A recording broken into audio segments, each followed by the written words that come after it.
Is Aaron Donald actually going to retire, or what's the deal with that? We got to talk about that. We got to talk about some end of season award stuff, and we're going to hop into the time machine a little bit later. So stick with us here on the Locked On NFL podcast. You are Locked On NFL, your daily NFL podcast. Part of the Locked On Podcast Network, your team every day.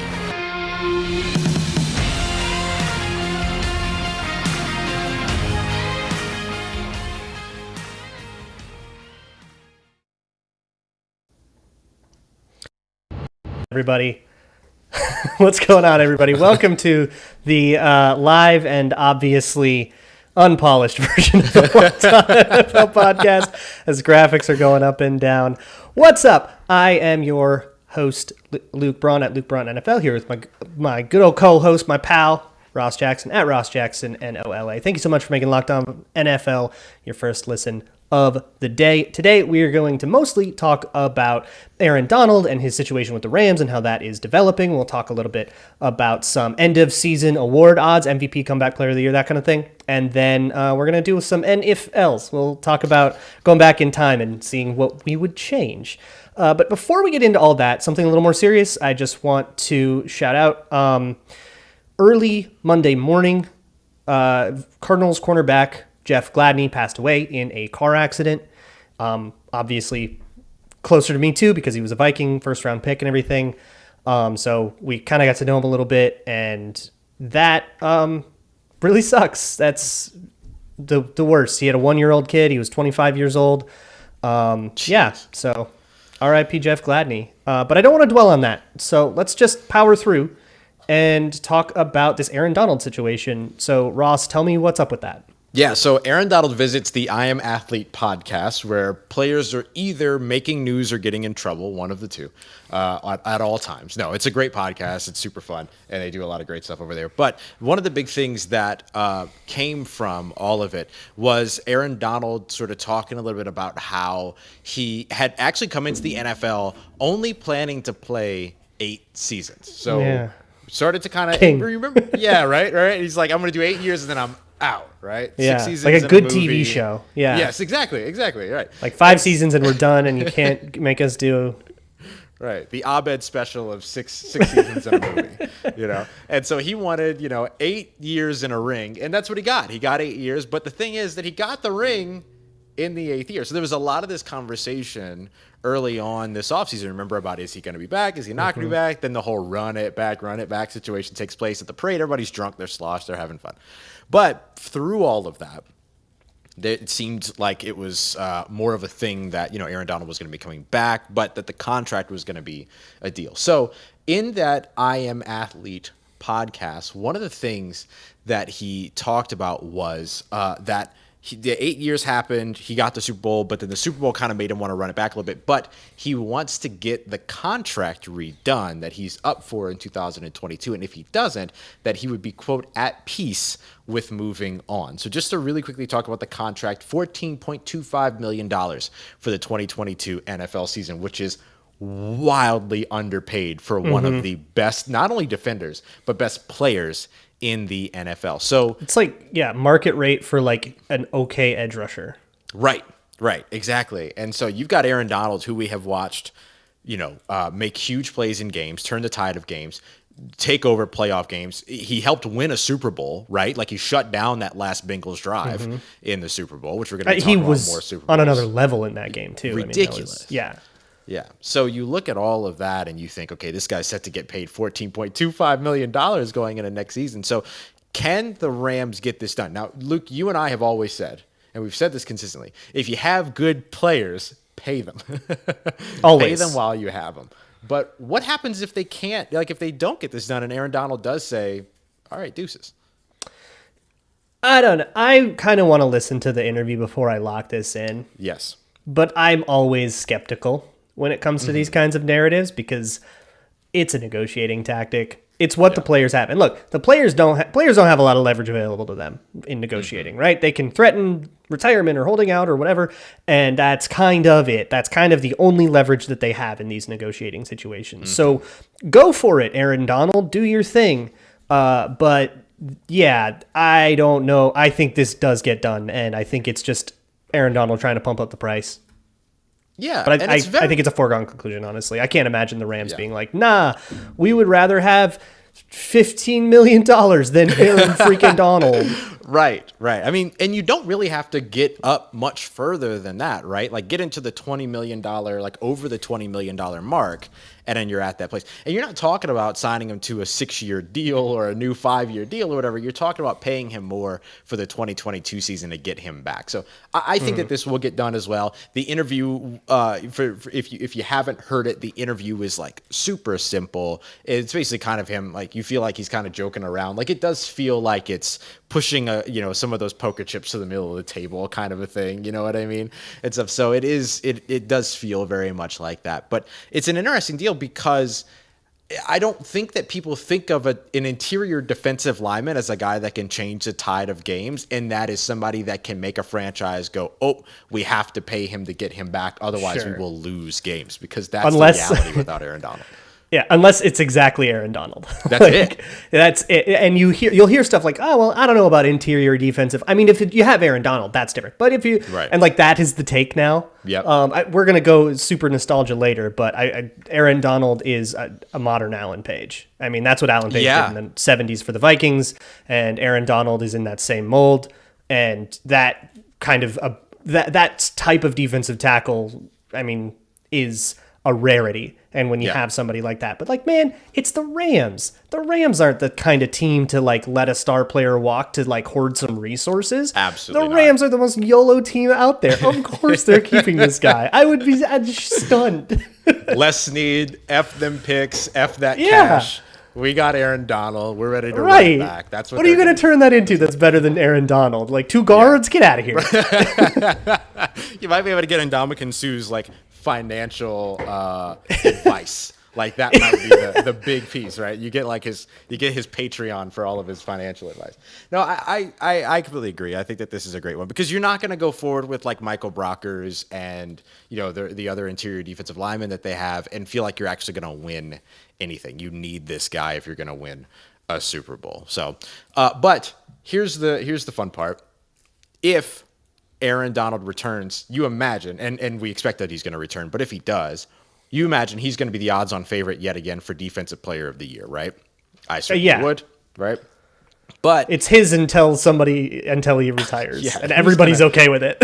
Who's going to step up and really... And like nobody, everybody's like, yeah, this is how it goes. Like, that's fine. So we know that that's where he'll be, but who are right now the odds-on favorites for MVP, Comeback Player of the Year, and maybe some of the underdogs that you might be interested in throwing a little bit of cash down on. So we're going to talk about that in just a moment, break that down, and then give you our thoughts on MVP, Comeback Player of the Year. But before we get to that, I want to tell you about our friends over at Rock Auto. You can't take the field if you're the Los Angeles Rams without Aaron Donald. You can't repair your car without Rock Auto, or at least you shouldn't. That's the thing. You can do either of those things. You shouldn't do either of them. That's the way that I'll say it. RockAuto.com, whether it is that it's really good, right?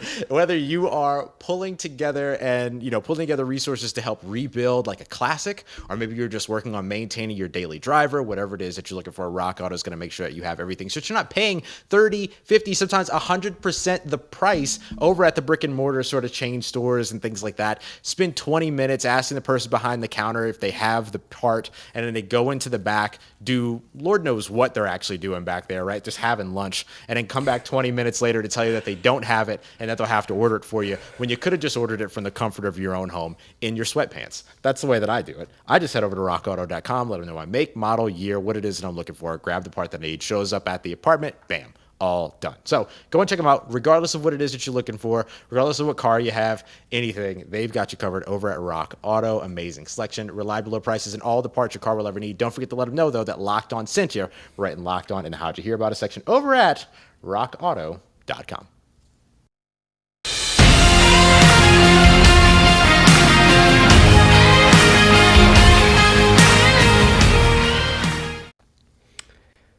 All right, so let's talk about some some end of season award odds. Thank you so much for making Locked On NFL your first listen of the day. For your second listen of the day, check out the Locked On Sports Today podcast. Oh, yeah. Also known as the Lost Podcast. Get it? Because Peter Bukowski hosts. And what is it that the Packers did this past postseason? They Get lost. completely lost. Just ripping. Go check out that. It's like a overall sports, what happened today, kind of a more general show. So go check that out for everything, especially playoff stuff. And there's a lot of stuff going on in all the other leagues. But let's talk about our league, the NFL.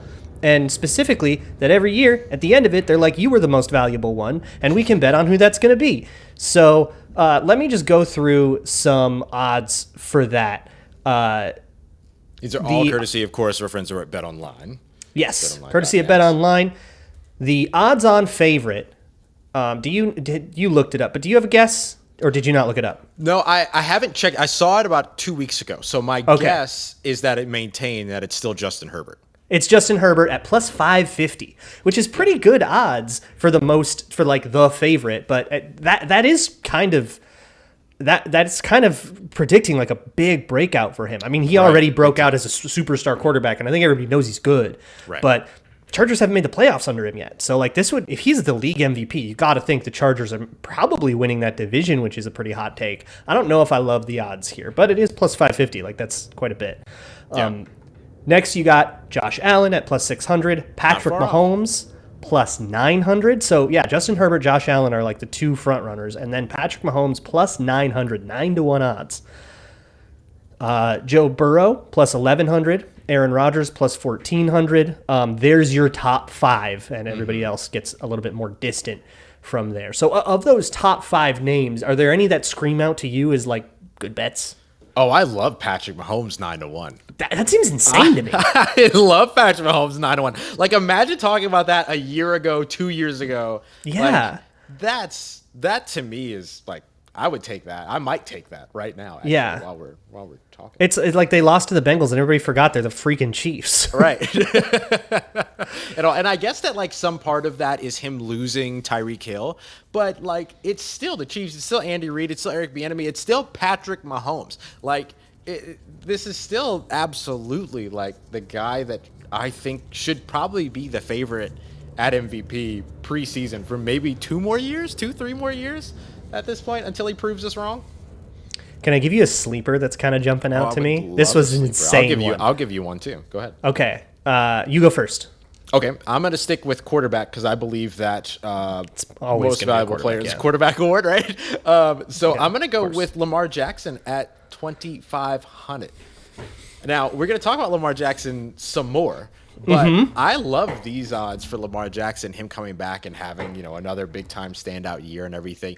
And, when you have these guys that have won MVP before, they kind of sit a little bit more relevant in the voters' heads. True. And so the fact that he's won before makes me feel like, oh, well, maybe he could squeeze this out again, especially if he has another big season. So unless they want to maximize how many quarterbacks get their name called during the ESPYs or whatever, then in that case, I would go. I love Lamar Jackson at 2,500. So I am going also plus 2,500. I like Dak. I don't know. I'm never going to quit him. I'm never going to quit Dak Prescott. I'm sorry. He's just always very dope, and there's always been something else going on with the Dallas Cowboys that sort of sink them under the fire, and the rest of that division is a total catastrophe. He's going to be going up against softball teams. I mean, I don't know. The Eagles might be putting something together, but like then you've got like the Commanders and Giants who are like barely organizations at this point. But let's go to what you were just hitting to. Comeback player of the year. The favorite for that is your guy, Flamus. Yes, Flamin' Jameis. It would have to be Flamus Winston in order for him to win it out. But hey, plus 550. So the same sort of like, I don't want to say respect, I guess, but like the same sort of level of confidence, right, as Justin Herbert for MVP. So that's pretty big. Right behind him is Derrick Henry at plus 600. That's 6-1 odds on Derrick Henry. Hard to argue with that in terms of him being one of those guys. Third is Michael Thomas, wide receiver for the New Orleans Saints. So the Saints are there with 2 in the top 3. Bounce back Saints year. Get back into the dance. Please. Fifth seed Saints. Let's go. Right. Number 4 is Christian McCaffrey, also at plus 900. Sure. So Michael I could Thomas always tied. see that, but he has to stay healthy once. Yeah. Yes. Yeah, that's a big thing. And then similarly, Deshaun Watson at plus 1,200, who might not even see the field. We don't know. But interestingly enough, tied with him in terms of those odds at 12-1 is Daniel Jones, the quarterback of a maybe a franchise. We'll see. I won't be placing money on Daniel Jones to win Comeback Player of the Year. You all do whatever you want with your hard-earned dollars. I'm not doing that. Yeah, I don't know that New York Giants fans would do that. No. Like 12-1 is not enough. Yeah. Deshaun Watson's so interesting to me because, like, if he, like, Comeback Player of the Year, it implies this, like, overcoming an injury or you've overcome some circumstance, and Deshaun Watson's vibe would be a way different vibe. And Yeah, I don't know if, like, the true. voters, like, do they have that in them? Yeah, like, would they even vote for him? Like, even if he had a really, really good season or whatever, like, is you really want to, is that the guy you want to, like, bolster up as one of the few people you're celebrating at the end of the NFL season? I don't know. Can I be a homer? Oh, of course. Danielle Hunter plus 3,300. 33-1 odds to Neil Hunter. Hey, look, as a former LSU Tiger, I would have absolutely no problem with that. One of the many purple and gold to stay in purple and gold in the NFL. Absolutely. It's a pipeline. Absolutely love that. Look, he missed the last 2 years, and that's why probably his odds are really low. But those 2 injuries were unrelated. And so you'll see somebody miss 2 years, and you're going, oh no, it's a J.J. Watt. Is he ever going to be healthy again? And so with Hunter, I do think he can come back. I think there's a better odds than you think of him staying healthy. It's not perfect, but there's better odds than you think. Yeah. And if he does come back, and I mean, he's still Danielle Hunter. There's no regression there, and he's like 27 years old. Like, it's not like he's getting old or anything. Yeah, he's not like an old, like, he hasn't even crossed that dreaded 30-year-old threshold. He came in at like as 20. My heart breaks, you know. Yeah. But Let's not talk about that. He would be the first defensive player to win Comeback Player of the Year since Eric Berry did it in 2015. Remember that incredible story?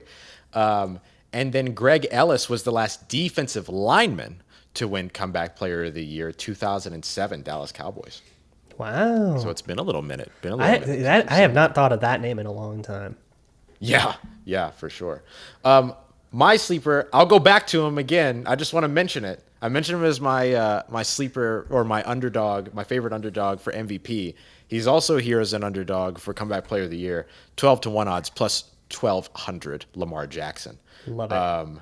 For the record, Mitch Trubisky's plus 1,400. The reason why I bring Coming it up back is from because what, Mitch? like, what are you coming back from? Where are you starting? Because I don't know. Yeah, I guess coming the battle back between him to and Kenny what? Pickett, but like, what are you coming back to? What are you coming back from? And he's got better odds than Chase Young, who's 20-1 Yeah. odds. So it's just, I mean, I guess the quarterback position, right? It like bolsters it up.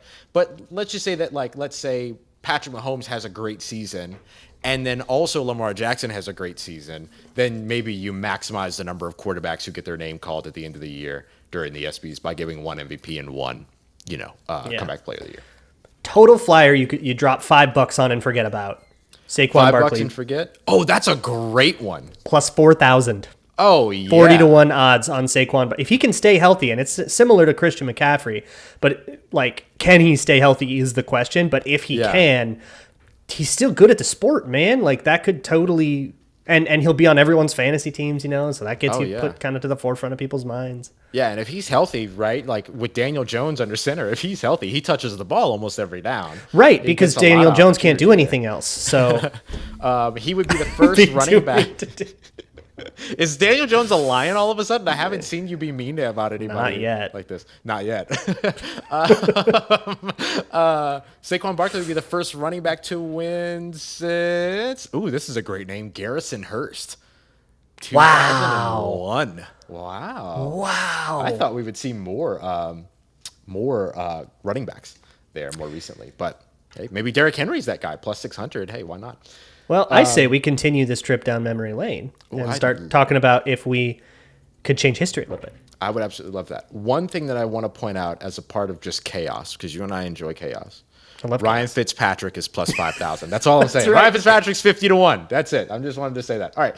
Coming Don't up do next. that, kids.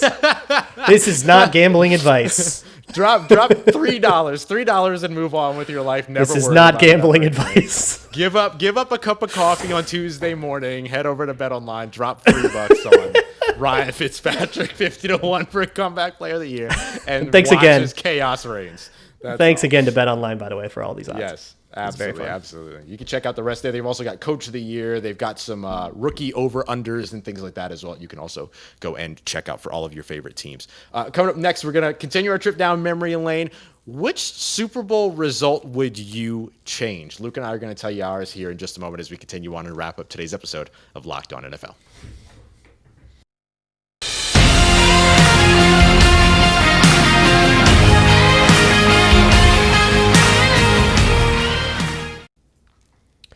All right, so we're going to talk a little bit about some old stuff. So, old people in the audience, listen up. This is going to be a nostalgia bomb for you.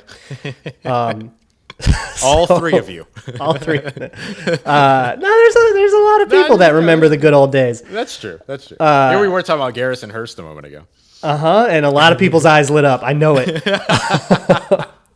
So somebody in my market, a show called Purple Insider, posted a little thing about the Vikings. Like, what moment in Vikings history would you overturn? And we thought it'd be kind of fun to do the same thing, but as national fans. So I promise you, I won't be a homer. I won't say, what if Jackie Wallace actually stripped Larry Brown in Super Bowl IX? I won't say it. All right. But let's take a Super Bowl and just as neutral fans, how can we improve the universe by overturning a Super Bowl result? It's a really good question. And I'll start us off here because mine might be a little bit unpopular, I'm realizing, because I'm going against one of the greatest offenses to ever grace an NFL field. And so I want to acknowledge that, right? So this is Super Bowl 34. The Tennessee Titans lose to the You're going to give greatest Jeff show on Fisher a turf. ring? I'm going to give Jeff Fisher a ring against the Rams. Against the Rams. To make it really interesting, all those 7-9 seasons he would go on to have after that. He's a saboteur. 23-16 was the final result. Everyone will remember this by the tackle or 1 yard One short. yard Kevin short. Dyson coming up 1 yard short on a tackle by a linebacker. Mike Jones, who? Mike Jones. I'll always remember that. And I'll never forget that because of Mike Jones. But I would overturn this. You know why? The real reason why is because Kevin Dyson, Isaac Byrd, Eddie George, Steve McNair, one of my favorite collection of skill position players. Oh, and Frank Wycheck, by the way. One of my favorite collection of skill position players on an offense. And then I still believe Javon Curse is one of the greatest players, one of the greatest defensive players to ever play without a Super Bowl ring. Oh, yeah, I'm with you on that, on Javon Curse. The freak. Yeah. Never got a ring, and I'm really sad about it. Now, we should acknowledge, right? Those St. Louis Rams, Orlando Pace, Isaac Bruce, Kurt Warner, Marshall Faulk, all went on to be Hall of Famers. How incredible is that to have 4 Hall of Famers on your offense that year? Yes. However, I would say if none of them won a ring, would the Titans be Would the Hall of they Famers be- instead? Ooh, would we be talking about Steve McNair, Eddie George? And we'd be going, Bruce man, if Matthews only was already Torrey a Hall of Holt got Famer in a... that one. Yeah. Oh, that's a really good question. That's- See, this could have that's- changed history entirely. Kevin Dyson was one of the few non-Saints jerseys I owned as a kid. That is dope. Yes. That's what the that guy. NFL thing, the butterfly effect, you change history. That's right. I'm going to go further back. I got to throw a bone to my brothers in 0-4 in Super Bowls, and I'm making Scott Norwood's kick go in. Hand an L to Bill Belichick in the Super Bowl in the 80s and get that monkey off their back. Yeah. Look, it's the way that all transpired, and especially like the way that they're remembered and the way that they're all loved in Buffalo. Like, Buffalo fans deserve that. Yeah. Especially because if you ever watch like the Four Falls of Buffalo, the 30 for 30 on this, the way they accepted Scott Norwood when he came back. Like, look, Blair Walsh missed one in a wild card game, and he got so much hate that 6th graders had to write him letters telling him he was going to be okay. Or 6-year-olds, I'm sorry, 1st graders. Right. When Scott Norwood came back to Buffalo after missing that kick in a Super Bowl, he got an ovation that made him tear up. And that he still tears up thinking about today. Like, Buffalo fans deserve that. The kick should go in. If I were going back in time, I would do that. That's really good. That's right. They are 0-4 in only 2 teams are 0-4. My greatest nightmare is that the Vikings and Bills meet in the Super Bowl and somebody has to be 0-5. Oh, no. I mean, oh, yes, actually. I think that's a fantastic storyline. Because no matter what, but it scares right? me deeply. It scares you deeply. Sure.